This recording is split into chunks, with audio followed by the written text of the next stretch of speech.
You very much. Thank you for the invitation and the introduction. I'm happy to be here. I know from looking at the program that this is quite a interdisciplinary, multidisciplinary research program, and that for many of you, maybe health data may not have a lot of appeal. So what I wanted to do today is kind of from a high level talk about what we mean by data, why they're important, what we do with them, and how can we bring in Canada bring some semblance to what started off as a problem with our Canadian Constitution and led to a lot of difficulties when it comes to using data. So I want to keep it pretty high level. I'm going to showcase our own institute here at UNB as one example of being able to overcome some of those barriers to data use and access. So I want to keep it pretty high level, and there should be plenty of time for questions. So I'm going to now share my screen. And here's my title page. And so as the director of MBIRDT, I'll talk a little bit about it in the introduction, but it's the institute that I run. It's not even my day job. I'm just an economics and political science professor, but this actually consumes a lot of my time. Okay. So what I want to do today, I want to talk about what we mean by data. I'm also a Seinfeld fan, as you can see from my struck out line there. And then I'm going to talk about the Canadian Constitution and what does that have to do with data, what the implications are. And then I'm going to talk about progress at the federal level, at the interprovincial level, at the interprovincial level, at the federal provincial level, and then towards an integrated data landscape. So in the introductory comments in the welcome, it was mentioned that health data are timely. And I want to try and emphasize that this is important for everybody, even if you're not going to be a data scientist, even if you're not doing health research. The thinking about data differently is going to be really important going forward because it will affect all of our decision making. Everything to do with climate change and the relationship between say animal health and human health and you know the origins of the COVID virus and so on. So there's a lot to do with data, and we're not going back. It's been remarked that data are the new oil. It's one of the most important resources in the world. It's what underpins the stratospheric valuations of companies like Alphabet. And so what do we mean by that? How do we use it? And that's what I'm going to try and focus on today. So why data? Well, I'm going to start with the question, and this is what motivates almost everything that we do at the Institute here, is the question, does public policy work? And it's a simple question, but what it really gets at is there are lots of public policies at the municipal level, at the provincial level, at the federal level, and billions and billions and billions of dollars are being spent on things like provision of healthcare, provision of education, labor market training programs, and so on.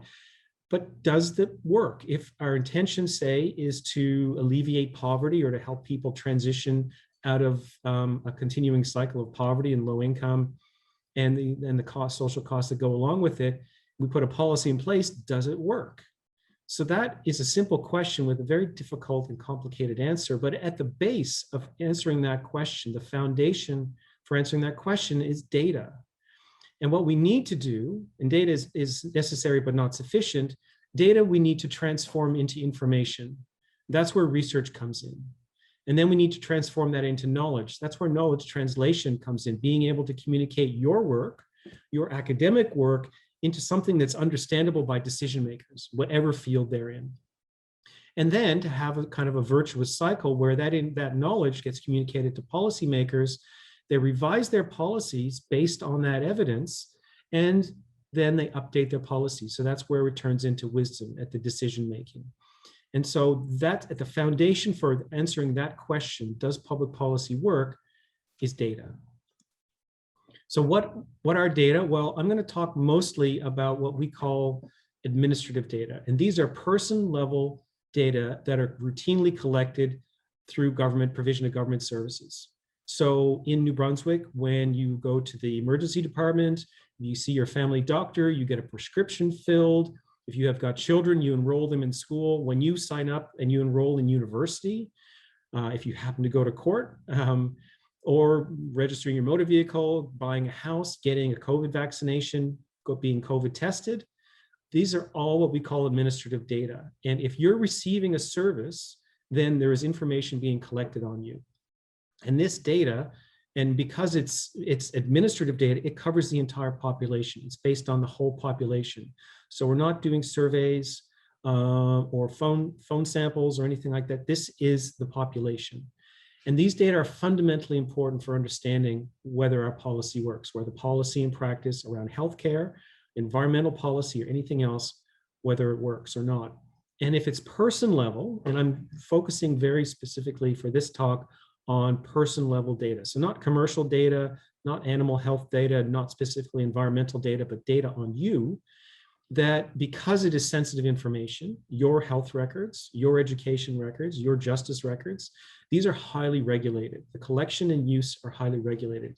And I deliberately put some acronyms here just to show you that people in public policy love acronyms. For New Brunswick, we have FIPA, or TIPA, at the federal level, PIPEDA and DCIA, and then the European GDPR on the regulations and rules governing data on individuals in the European Union. And then there's the Statistics Act. So I'm not going to talk a lot about the Statistics Act, but it's a different piece of legislation that enables Statistics Canada through their mandate to deliver their mandate by collecting data on you. So everyone, if you're a resident of Canada, including temporary residents, you would have got a census form. And so you're filling that out now. That census, that is data that Statistics Canada collects and that then they make available for research. And we use the census files all the time. So please fill out your census form as completely as possible. And the Statistics Act is a different kind of piece of legislation than what we have in the provinces. So that's what I mean by data. Now, what's that have to do with the Canadian Constitution? Well, the Constitution, Canadian Constitution, defined jurisdictions. So what was the purview of the federal government? Trade, immigration, employment insurance, Aboriginal Indigenous affairs, federal taxation, public pensions, census, and the military. But what was carved out for the provincial, for the provinces, the government of the provinces, were jurisdictions in health, education, including higher education, and social assistance. And so there were mutual jurisdictions for justice and public safety. But this provincial authority over the three things that matter a lot to us, health, education, and social assistance or income support, including age support, are the jurisdiction of the provinces. So what does that mean? Well, that's what it means. It means the data are siloed. So we have barriers to linking or sharing data between provinces, between the feds and the provincial government, within provincial governments, between and within among departments, and within departments, that the data are siloed. What that means is that Department of Health is collecting data on you and it stays in the Department of Health. If you go to a Horizon Health Authority hospital, they have data on you on your hospital visit, but they don't share it with Vitalité Health Authority, and vice versa. If you're receiving long-term care, that's under one department. If you go into hospital, that's another department. And so we have these silos. And that makes it difficult for understanding policy because people don't live in silos, that your decisions now in getting education are going to affect your pathway in the labor market, in terms of healthcare, in terms of likelihood of relying on income support, in terms of longevity for the next 50 years or 60 years or 70 years. So people don't live their lives in silos, but the data are stored in silos. So how do we answer the question, does policy work or not when we have these limitations? And that's what the rest of my talk is going to be about. How do we overcome some of these limitations? So not that long ago, at the federal level, we had something called the Research Data Center. We still have them, and I'm the academic director for the RDC. And in the RDC, it's a secure facility. There are about 35 across Canada now. Every major university has one. And not that long ago, you would get access to census files. So this is not the public use file, like if you wanted to look at your profile, if you wanted to buy a house and you go online and say, what's the average income level or what's the age distribution in my community? Not that. We're talking about the person level responses. The data that we see as researchers don't have a name or an address or a social insurance number, but they have almost everything else. And because this is confidential data, we have all this security in place to ensure confidentiality. But not that long ago, you could get access to files, but that was about it. all the other important pieces of at the federal level. So if you get laid off and you collect unemployment insurance, that's a record. If you migrate, if there's a landing record for you, that's through IRCC. Everyone who files tax, data are going into Revenue Canada.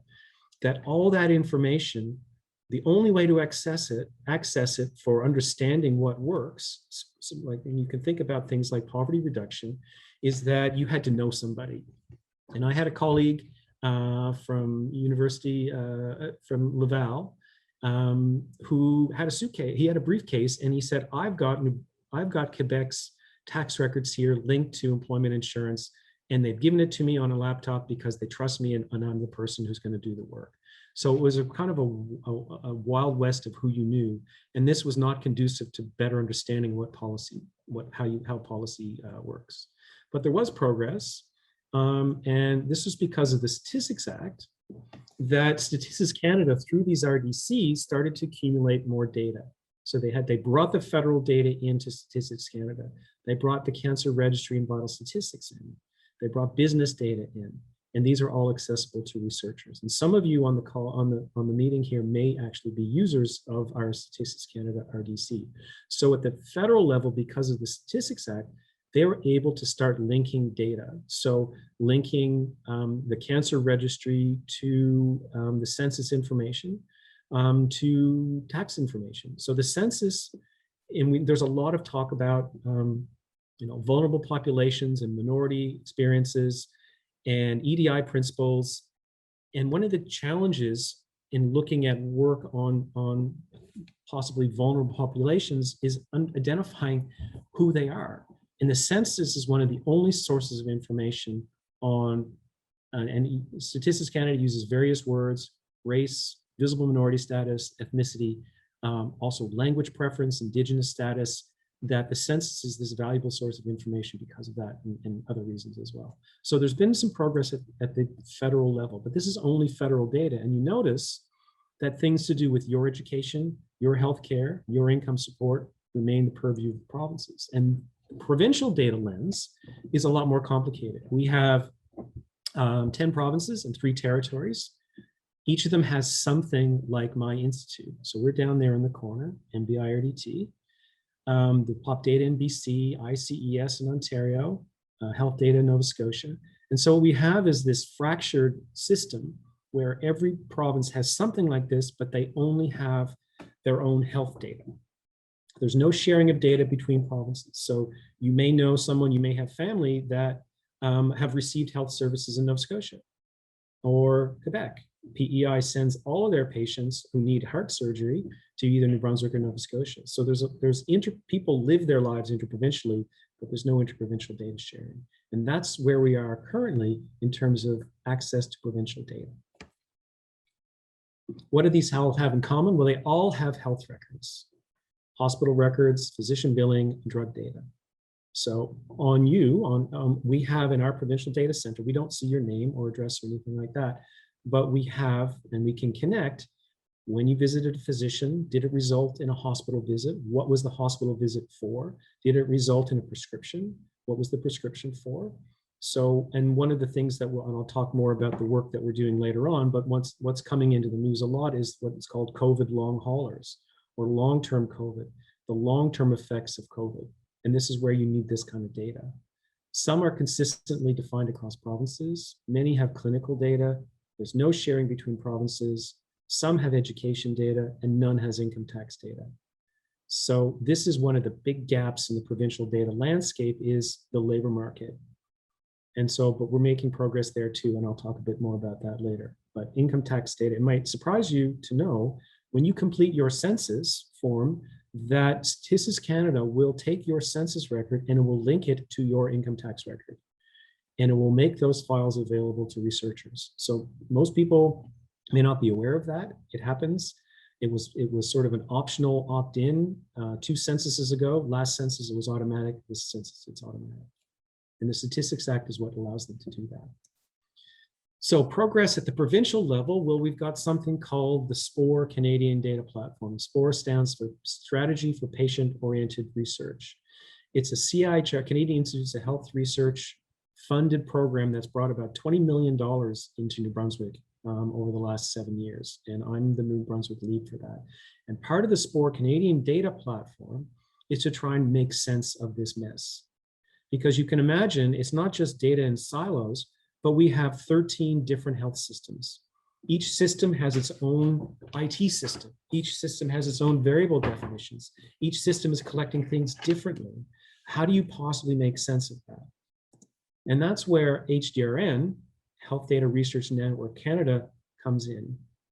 And this is funded again by CIHR. They received $39 million over 7 years. So there's money, certainly money to be made and won competitively. And this is a grid that shows across the different provinces what's the status of data holdings, and it's color-coded based on the quality and the quantity of the data.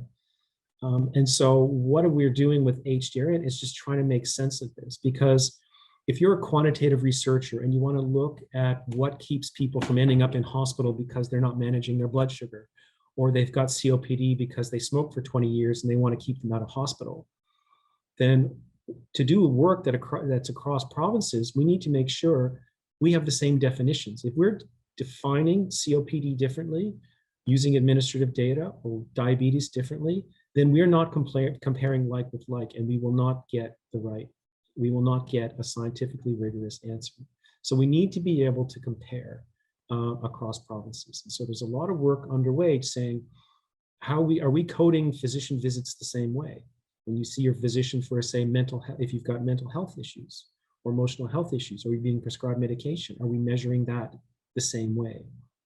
And you can see at the bottom, I'm sure almost everyone has heard of the social determinants of health, that so much of our health, now obviously genetics plays a role, but the social environment and the interaction of our genetics and our social environment, called epigenetics, determines so much about what our health will be, that understanding the links between education and health, and understanding different immigrant health outcomes, and based on the visa category that you come in, if you come in as a skilled worker or a refugee, understanding the early investments in childcare, what that means later on, you need linked data. And you can see that the progress for non-health data is much less advanced. In New Brunswick, you can see there's lots of green there. We've been working very hard with our province to try and pull this all together.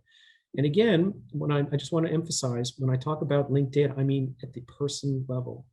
And I'll give you some examples of what we're doing with that in a few minutes. So that's our institute. We're in Kierstead Hall. It was launched in 2015.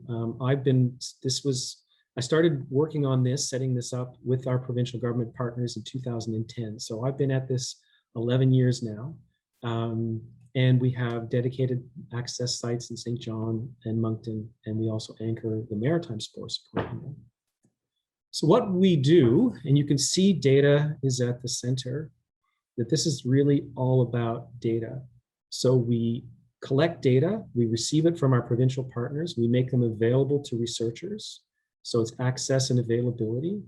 We do research on it. And it's not just us, that there are researchers from UNB who they and their graduate students are using our data files.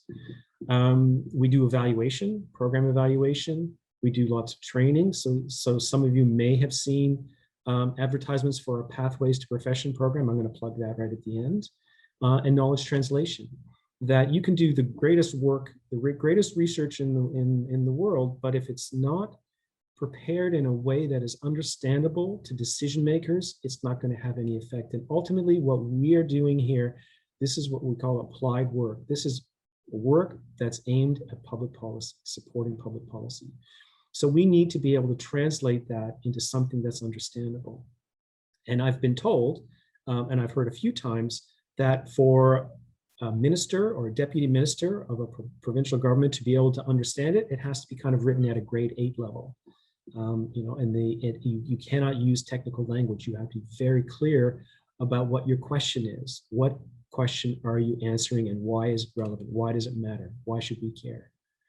So the hub of NBIRDT is data. We're doing a lot of training as well, as I mentioned, with the P2P and other programs. One of the things that makes New Brunswick unique is that in terms of legislation, you saw all my legislation acronyms earlier. we have something called the Act Respecting Research. This is specifically a research omnibus bill. And there were two actually, Bill 57 in May 2017 and Bill 29 in 2019. What these did was modify many pieces of legislation to allow MBIRDT to receive data in a prepared linkable form. So the challenge at the time was lots of government departments wanted to move their data to us, but there was a legal opinion that said unless every piece of relevant legislation says that you can, you can't. So your visit to the physician is covered under FIPA, which is the Personal Health Information and Access Act, but it's also covered under the Medicare Act. And although FIPA was modified to allow us to receive data, the Medicare Act didn't say anything of the sort. If you've got parents or grandparents who are in long-term care home or in a nursing home, that's covered under the Nursing Home Act. If you're receiving mental health services, there's a Mental Health Act. So there's many pieces of legislation that overlap, and changing them all, going into the legislature and changing them all was going to be impossible. So the approach that we took, and working very closely, obviously, with our government, was to come up with this idea of an omnibus bill. And it's called an Act Respecting Research. And there were two, and there's an excerpt from the text. It's all in legalese. It doesn't really mean anything on its own, but it was hugely fundamental in allowing us to do what we've been doing. So with that legislation, we've signed what are called master data sharing agreements. So we, as the data custodian, receive data from all of those agencies. And you'll see the public universities are there. So we have a data sharing agreement with the University of New Brunswick to get student records. And I'll show you in a few minutes what we've done with the student records. We have social development data. We have WorkSafe New Brunswick data. We have immigration records. So if you're a permanent resident, landed immigrant, then we have your landing records. The Department of Health, the health authorities, and so on. So, and also the Maritime Provinces Higher Education Commission and the community colleges. So the legislation, this approach, and this is unique in Canada, this idea of an omnibus bill, kind of opened the floodgates. It solved the legislative issue, permission to access data. And what's come about it from it are these data sharing agreements. So what we have, and I can make these slides available after, that's a link, host data. You can click on that. It takes you to our website and you can see everything that we have.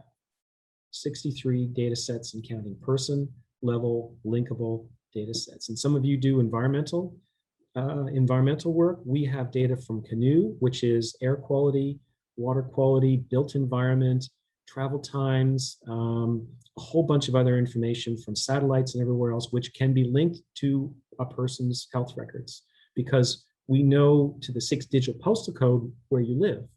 So in terms of different disentangling kind of the effects of low income status or low socioeconomic status from environment on health outcomes, so whether kids end up in ER because of exacerbation of asthma, linking those data is really powerful. And we have a lot of environmental data as well. And we've done some work, there's a civil engineering professor who's done some work looking at travel times as well using our data. So what we do, each of those is links, projects, and publications are both clickable. Some highlights, some research projects I mentioned there, some big initiatives such as the Healthy Senior Pilot Project. I'm not going to get into any specific details of those, except I want to give you 3 examples of what we've done with your data. The first one is COVID community vulnerability. Now, everyone knows that COVID poses both direct and indirect costs. The direct costs are infection, hospitalization, if you end up in the ICU, if you end up dying from COVID, but also much more importantly for New Brunswick, which has not had a lot of cases as a percentage of population, but we have all been affected by the indirect costs, the social isolation, economic slowdown. If you needed to, if your parents needed to go for chemotherapy because of cancer treatment, was that delayed? So the delayed testing and screening for cancer, delayed medical procedures arising from COVID. So that's the question, that how vulnerable are our communities to this continued isolation? What we do is we take the Medicare registry, which is if you've got a Medicare card, then you are in our Medicare registry. That's almost the entire population. It tells us your household composition, how many people are living in the house with you, and the location of residence. We link it to, there's an acronym there, we do love acronyms here, CCDSS, Canadian Chronic Disease Surveillance System, indicators of mental health, and also some other diseases that are likely to be exacerbated or harder to monitor and prevent exacerbation: COPD, chronic obstructive pulmonary disease, and diabetes. We have social support program data. We have report cards and provincial assessments. So you know from the shift to online learning for, say, high school kids, they're half on and half off. What has that meant for their education outcomes? Even if the young kids are in school full time, the social distancing that's in place, the lack of social interaction, the lack of certain programs and outings and field trips, what does that have? What effect is that having? And so to look at this sort of phase one of vulnerability at the community level, we take that person level data and we aggregate up to a community, and we look at things that we know are going to be associated with vulnerability: multimorbidity for relevant physical conditions, prevalence of households with children and older adults in the same house, prevalence of mental illness, and so on. And here's some of the graphs that we've generated. This is a graph of, these are maps of New Brunswick by health zone, and the color coding indicates 3 different measures of mental health issues. So have you sought help for a mental health condition? The darker red, the higher the incidence; the darker blue, the lower the incidence. So prevalence of mild mental health, you can see that there are areas along the West Coast which are where it's lower than average, but there aren't really any big hotspots. When we look at diagnosed mental health condition, you can see the map is starting to change, that we have a pocket up in the Northeast where it's much higher than normal. If we take the third level and we look at were you hospitalized for a mental health condition, you can see all of the North is red, much higher than average. And that's not going to be apparent when you just look at other measures. So hospitalization for a mental health condition is a much higher incidence. And so when we think about measures of vulnerability, the North, which tends to be more rural, tends to be sort of lower income profile, there's a lot of interaction with the border, that's where we have the greatest concerns. The second example, and this has nothing to do with your health, but it uses the Medicare data. And what we did, and this is a report that's publicly available, we took the Medicare records and they were linked to university enrollment and community college enrollment. Because one of the big questions that provincial government has is, we are paying a lot for education, that your spot in university, you are not paying the full cost of it. Are our graduates staying in the province? So in particular, you've heard a lot of interest and discussion around the aging of the nursing cohort, the nurses, that we're going to have thousands of shortage of nurses in the thousands. We're training lots of nurses here at UNB and UDM, but are they staying in the province? Are they going to help us with our labor market shortages? So with that linkage, we can actually look at graduate retention rates. So this is 1 year. 1 year after graduation, what proportion of those graduates were still in New Brunswick? And you can see that the length of the curves is different because we have different amounts of data. Right at the top is New Brunswick Community College, and NBCCD, that's the Craft and Design College. And then CCNB, that's the Francophone Community College Network. And then UDM, University of Moncton, below that, St. Thomas, then UNB, and then Mount Allison. So you get, over time, those are pretty consistent, but you have big differences across institutions. And one of the main reasons for that is that if you are from New Brunswick, you are much more likely to stay in New Brunswick than if you come from another province to go to school in New Brunswick, or you move here from another country. Now, that you find that conclusion is probably not very remarkable. It's like, yes, if you're from New Brunswick, you're more likely to stay, but how much so? What does this mean for the investment in higher education? What does this mean for funding more spots for the nursing program here at UNB?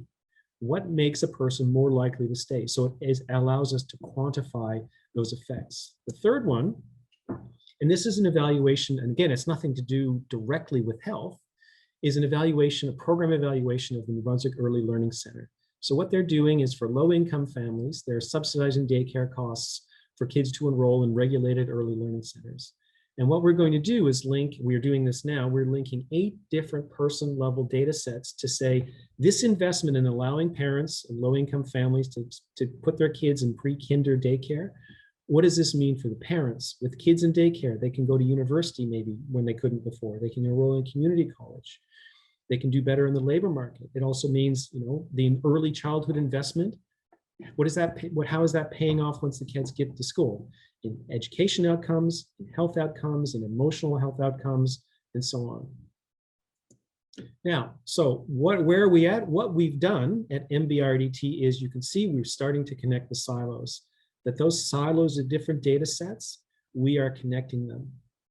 But this is just at the provincial level. You have lots of work going on provincial to federal level. So lots of sharing, and you can see the one in the middle I like the most: CCHS, CVSD, DAD, NACRS, OMHRS. What that is a giant linked data file of federal data and Ontario mental health data. We've got examples of school records being linked to post-secondary information. So there's lots and increasing amounts of provincial to federal data sharing, and all of those files are available at the Statistics Canada RDC. We've got fewer instances of federal to provincial data sharing. So Immigration, Refugee, and Citizenship Canada has shared their landing records with 4 provinces, including us. Now I'm almost finished, and I just want to take a detour to Sweden. And the data landscape of Sweden is that everyone at birth gets a population register number. And that number basically follows you your entire life. So you're assigned it at birth. When you go to school, that links to your number. When you go to prison, that links to your number. When you go to the hospital, that links to your number. When you receive income support or job training, that links to your number. So in Sweden, you've got, and that's part of the list, everything is linkable. So the way you live your life from birth to death, and policy, early interventions in policy, early investments in, say, childcare, measuring what that means outside of the silos, the way you live your life, the fact that all these things are interdetermined, they're entangled, that in Sweden, it's easy because you get a single number. And there is lots of discussion in New Brunswick about a provincial number, ID number. And if you've signed up for COVID testing, then you've probably been assigned a number. But this is still at the provincial level. So how can we get close to what they have in Sweden? Well, in typical Canadian fashion, this is what we have. So this is trying to bring forward a unified administrative data access model for Canada because of our provincial federal structure. And you've got arrows and acronyms flying all over the place. I actually understand this, but I've been doing this for 10 years, and there's so much work that's going in to try and figure out how we can link data so that we can answer that first question: does policy work? And so that's what the data landscape in Canada is currently. We're making lots of progress. It's going to get messier, but if you're interested at all in the area, it is a growth area where there's no going back. This is the decade of data. So there's a whole bunch of stuff that we need to work on.